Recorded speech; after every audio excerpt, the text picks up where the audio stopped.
বন্ধুরা, আশা করি তোমরা সবাই ভালো আছো। তোমার চ্যানেলে তোমাদের সবাইকে স্বাগতম। তো আজ আমরা আরো কিছু গুরুত্বপূর্ণ এমসিকিউ প্রশ্ন সম্পর্কে জানবো। তবে মনে রাখবে, প্রত্যেকটা প্রশ্ন এসএ কিউ রূপে আসতে পারে, শূন্যস্থান রূপে আসতে পারে, সত্য মিথ্যা রূপে আসতে পারে।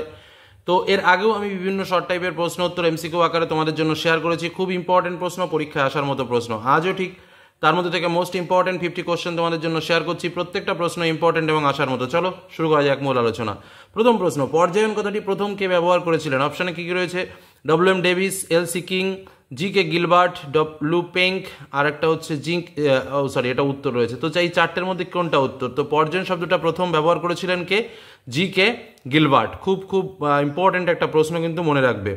আর পর্যায়নের সঙ্গে এই একটা শব্দ যেমন, আর একটা হচ্ছে আরোহণ আর অবরোহণ, তাই তো। আর আরোহণ আর অবরোহণের মিলিত পর্যায়কে বলে পর্যায়ন। এই চারটে পাঁচটা লাইন যদি তুমি ভালো করে মনে রাখো, তাহলে একটা এমসিকিউ কিন্তু তুমি পরীক্ষাতে পাচ্ছ, এটুকু নিশ্চিত থাকতে পারো। দ্বিতীয় প্রশ্ন, মরুভূমির পেডিপ্লেন অঞ্চলে ক্ষয়প্রাপ্ত অবশিষ্ট পাহাড়কে কি বলে? ইয়ারদাং, জুগান, মেসা নাকি ইনসেলবার্স?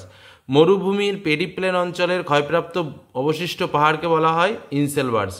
একদম সহজভাবে মনে রাখবে, মরুভূমি মানেই হচ্ছে ইনসেলবার্স। আর যদি এটা নদীর শেষ প্রান্তে আসে, তখন সেটাকে কিন্তু মোনার্ডনক। এই জায়গাটা কিন্তু তোমরা অনেকে গুলিয়ে ফেলো, ইনসেলবার্স আর মোনার্ডনকের ক্ষেত্রে। নদীর যদি অবশিষ্ট পাহাড় বা ক্ষয়প্রাপ্ত বা শেষ সীমায় যেটা গড়ে ওঠে, সেটা হচ্ছে মোনার্ডনক, আর মরুভূমির হচ্ছে ইনসেলবার্স। আচ্ছা, মিসিসিপি নদীর বদ্বীপ দেখতে কেমন? উত্তর হচ্ছে পাখির পায়ের মতো। মোস্ট ইম্পর্টেন্ট প্রশ্ন, এমসিকিউ এসিকিউ যে কোনোভাবে আসতে পারে। হিমবাহের ওপর অবস্থিত সমান্তরাল ও আড়াআড়িভাবে ফাটলকে কি বলে? আমরা এর আগের দিনও বলেছি, যখন বরফের ফাটল সৃষ্টি হবে তখন তাকে বলা হবে ক্রেভার্স। তাহলে হিমবাহের ওপরে, তার মানে কি বরফের মধ্যে ফাটল, বরফের মধ্যে ফাটল হলে তখন তাকে কি বলবো? অপশন রয়েছে বার্গস্ক্রোন, ক্রেভাস, ক্রেকর নাকি এসকার। তো উত্তর হচ্ছে কি ক্রেভাস। পরবর্তী প্রশ্ন, আফ্রিকার সাহারা মরুভূমিতে প্লায়া কি নামে পরিচিত? এটা শর্ট টাইপের প্রশ্ন, একটু মনে রাখতে হবে। স্যালিনা, বোলসন, ধান নাকি শর্টস? আফ্রিকার সাহারা মরুভূমিতে প্লায়া শর্টস নামে পরিচিত। ভারতের রাজ্য পুনর্গঠনের মূল ভিত্তি কি ছিল? অপশন রয়েছে ভূপ্রাকৃতিক বিভাগ, সাংস্কৃতিক পার্থক্য, ভাষা, সাধারণ খাদ্যাভ্যাস। তো উত্তরটা কি হবে? উত্তরটা হচ্ছে ভাষা।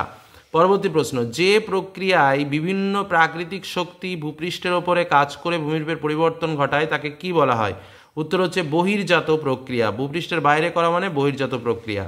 আচ্ছা, ক্যানিয়ন আয়াকৃতির হওয়ার কারণ কি? ক্যানিয়নটা আয়াকৃতি হয় সেটা আমরা সবাই জানি, কিন্তু সেটা কেন? কারণ আয়াকৃতির হয় মানে নিম্ন দিকে মানে ক্ষয় হয় বেশি, পাশের দিকে ক্ষয় কিন্তু হয় না। পাশের দিকে ক্ষয় হলে ভি আকৃতির হয়ে যাবে। তাহলে আয়াকৃতির ক্ষয় হওয়ার প্রধান কারণ কি? নিম্নক্ষয়, খাড়াঢাল, বৃষ্টিহীন শুষ্ক মরুভূমি, নদীর পার্শ্বক্ষয়। তাহলে উত্তরটা কি হবে? নদীর নিম্নক্ষয়। বদ্রীনাথের কাছে অবস্থিত নীলকণ্ঠ একটি কি? উত্তর হচ্ছে কি? অপশানে রয়েছে এরিটি, পিরামিড চূড়া, স্মারক নাকি ঝুলন্ত উপত্যকা। তো নীলকণ্ঠ পিরামিড চূড়া একটা বিখ্যাত উদাহরণ। তরবারির ন্যায় শৈলশিরাকে কি বলা হয়? তো তরবারির ন্যায় শৈলশিরা মানে তোমরা সবাই জানো যে এরকমভাবে সোজা যখন থাকে তখন তাকে বলা হয় বারকান। বারকানের মাছ থেকে যখন কেটে গিয়ে তরবারির ন্যায় আকৃতি বিশিষ্ট হলো, তখন তাকে বলা হয় শিব বালিয়াড়ি, তাই তো। তাই বলছে তরবারির ন্যায় বালিয়াড়িকে কি বলা হয়? শিব বালিয়াড়ি। মুম্বাই ও পুনের সংযোগকারী গিরিপথ কোনটি? ভোরঘাট, পলঘাট, থলঘাট নাকি পশ্চিমঘাট? তো মুম্বাই ও পুনের সংযোগকারী গিরিখাত ছিল ভোরঘাট। পরবর্তী প্রশ্ন, খাদারের অন্য নাম কি? খাদার মানেই কি? খাদার মানে হচ্ছে নবীন পলি, তাই তো। আর ভাঙার মানে হচ্ছে পুরাতন পলি। তাহলে খাদারের অন্য নাম কি? কালো মাটি, লোহিত মাটি, মরু মাটি, নবীন পলিমাটি। তো বোঝাই যাচ্ছে নবীন মানেই হচ্ছে খাদার। তাহলে উত্তরটা কি হবে? নবীন পলিমাটি। গোদাবরী নদীর উৎস কোথায়? ত্রিম্বকেশ্বর উচ্চভূমি, মহাবালেশ্বর, অমরকণ্টক, ত্রিকুট পাহাড়। তাহলে উত্তরটা কি হবে? ত্রিম্বকেশ্বর উচ্চভূমি। গোদাবরী নদীর উৎস কোথায়? ত্রিম্বকেশ্বর উচ্চভূমি থেকে গোদাবরী নদীর উৎপত্তি হয়েছে। পরবর্তী প্রশ্ন, রেটুন পদ্ধতি বা যেটাকে বলছে রেটুনিং পদ্ধতি প্রচলিত কোন চাষের সঙ্গে? তো রেটুন হচ্ছে আখ চাষের সঙ্গে। যে আখ চাষ করে এই যে লম্বা লম্বা শিরার মতো যে লম্বা লম্বা লাইনগুলো থাকে, সেই লাইনগুলোকে বলা হয় রেটুন, ঠিক আছে। তাই বলছে রেটুন পদ্ধতি কোন চাষের সঙ্গে জড়িত? আখ চাষের সঙ্গে জড়িত। উত্তর ভারতের ম্যানচেস্টার বলা হয় কোন শহরকে? উত্তর ভারতের ম্যানচেস্টার বলা হয় কানপুরকে। মনে রাখবো, উত্তর ভারতের ম্যানচেস্টার কানপুর, দক্ষিণ ভারতের ম্যানচেস্টার কোয়াম্বাটোর। আর ভারতের ম্যানচেস্টার কি সেটা তোমরা কমেন্টে লিখো। আচ্ছা, পরবর্তী প্রশ্নে চলে আসি।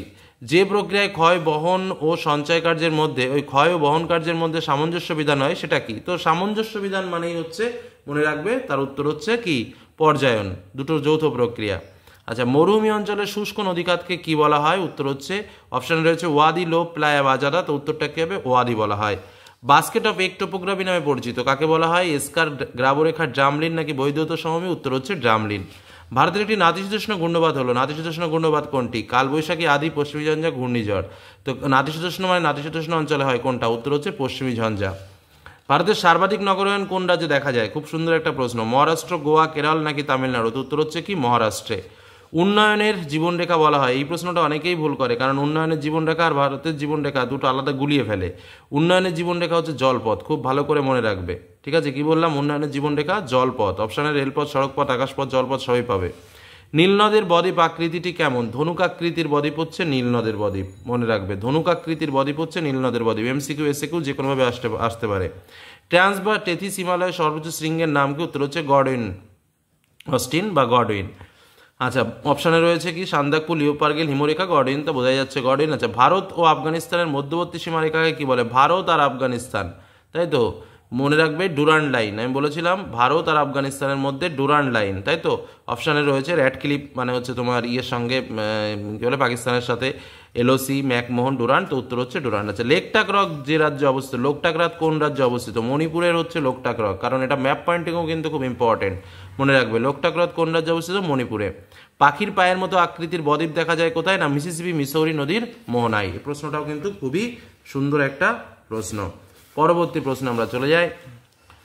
ইনসেলবার্ট যে অধিক ক্ষয়িত হয়ে গোলাকার মস্তক ঢিবিতে পরিণত হলে তাকে কি বলে? তাকে বোর্ন হার্ট বলা হয়। ইনসেলবার্ট ক্ষয়িত হয়ে গোলাকার মস্তক ঢিবিতে পরিণত হলে তাকে বোর্ন হার্ট বলা হয়।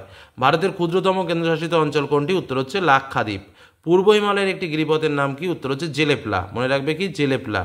আচ্ছা, পশ্চিম উপকূলের উপহ্রদগুলিকে কি বলা হয়? কয়াল বলা হয়। ধোঁয়াধার জলপ্রপাতটি কোথায় অবস্থিত? নর্মদা নদীতে ধোঁয়াধার জলপ্রপাত অবস্থিত। খুব সুন্দর একটা প্রশ্ন। কৃষ্ণ মৃত্তিকা সৃষ্টি হয়েছে কোন শিলা থেকে যদি বলা যায়? গ্রানাইট, নিস, ব্যাসল্ট, পেলে পাথর। মনে রাখবে ব্যাসল্ট শিলা থেকে কৃষ্ণ মৃত্তিকার উৎপত্তি। চন্দন গাছ জন্মায় বা চন্দন কোন প্রকৃতির গাছ? ভারতের উদ্ভিদ থেকে প্রশ্ন। শুষ্ক পর্ণমোচী, আর্দ্র পর্ণমোচী, সরলবর্গীয়, চিরহরিতরণ্য, তো উত্তরটা কী হবে? আর্দ্র পর্ণমোচী। ভারতের নবীনতম রাজ্য কোনটি? ঝাড়খণ্ড, ছত্তিশগড়, তেলেঙ্গানা, তো এটা হচ্ছে তেলেঙ্গানা, এর আগেও অনেকবার বলেছি। কয়াল দেখা যায় যে উপকূলে, কোন উপকূলে কয়াল দেখা যায়? উত্তর হচ্ছে মালাবার উপকূলে কয়াল দেখা যায়। এল নিনো দেখা যায় কোথায়? পেরু ইকুয়েডর পশ্চিম উপকূলে, তাই তো? পেরু ইকুয়েডর পশ্চিম উপকূলে হচ্ছে এল নিনো দেখা যায়। রেগুন নামে পরিচিত কোন মৃত্তিকা? কৃষ্ণ মৃত্তিকা রেগুন নামে পরিচিত। ভারতের অরণ্য গবেষণাগারটি কোথায় অবস্থিত? কানপুর, দেরাদুন, রাঁচি, ভোপাল, তো উত্তরটা কী হবে? দেরাদুনে।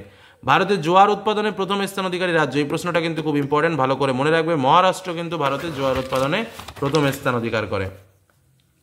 পরবর্তী প্রশ্ন। একটা বিশুদ্ধ শ্রেণীর কাঁচামাল ভিত্তিক শিল্প, মানে যার পণ্যসূচক হচ্ছে এক, তো উত্তরটা কি হবে? বস্ত্র বয়ন শিল্প। তোমরা নিশ্চয়ই জানো যে বিশুদ্ধ কাকে বলে, অবিশুদ্ধ কাকে বলে, তো যাই হোক বিশুদ্ধ শ্রেণীর কাঁচামাল হচ্ছে বস্ত্র বয়ন শিল্প বা কার্পাস বস্ত্র শিল্প, যাই বলো।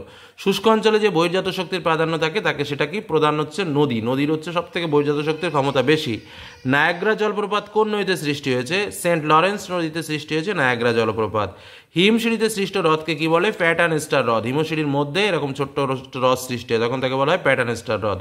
মরু অঞ্চলে গড়ে ওঠা লবণাক্ত হ্রদগুলিকে কি বলে? প্লায়া। মালভূমি থেকে উৎপন্ন একটি নদীর নাম কি? উৎপন্ন নদীর নাম হচ্ছে দামোদর, যেটা কিন্তু মালভূমি অঞ্চল থেকে উৎপত্তি হয়েছে। আয়তনের বিচারে ভারতের বৃহত্তম অঙ্গরাজ্য কোনটি? রাজস্থান। ধৌত প্রক্রিয়া দেখা যায় কোন মাটিতে? ল্যাটেরাইট মাটিতে, যেটা বলে লিসিং প্রসেস। আচ্ছা, ভারতের বৃহত্তম উপগ্রহ, এটা বৃহত্তম হ্রদ হবে, এখানে উপগ্রহ প্রিন্টিং হয়েছে। ভারতের বৃহত্তম হ্রদ কোনটি? উত্তর হচ্ছে চিল্কা, কোলেরু, ভেমনাথ, পুলিকট, তো উত্তর হচ্ছে চিল্কা। উত্তর ও দক্ষিণ ভারতের জলবিভাজিকা রূপে গণ্য করা হয় কাকে? বা একদম সহজ কথা, ভারতের মধ্য বরাবর কোন পর্বত রয়েছে? বিন্ধ্য পর্বত, যা ভারতকে উত্তর ও দক্ষিণ এই দুটো ভাগে ভাগ করেছে, অর্থাৎ উত্তর হচ্ছে বিন্ধ্য পর্বত। আম্রবৃষ্টি পরিলক্ষিত হয় কোথায়? উত্তর ভারতে না দক্ষিণ ভারতে? মূল উত্তর তোমরা সবাই জানো, উত্তর হচ্ছে দক্ষিণ ভারতে। তা 50টি প্রশ্ন তোমাদের সামনে শেয়ার করলাম। প্রশ্নগুলো কেমন লাগলো অবশ্যই কমেন্টে জানিও। আর এরকম প্রশ্ন অন্যান্য সাবজেক্টগুলো পাওয়ার জন্য অবশ্যই চ্যানেলের সঙ্গে থাকো। কোনো প্রশ্নের উত্তর জানার জন্য কমেন্টে লিখো, এবং কোনো কিছু নতুন নোটস, নতুন সাজেশন জানার জন্য অবশ্যই কমেন্টে লিখো। আর চ্যানেলের সঙ্গে থাকো, বিভিন্ন বিষয়গুলো দেখতে থাকো, পড়াশোনাটা এগিয়ে যেতে থাকো, ভালো করে পড়তে থাকো। ধন্যবাদ।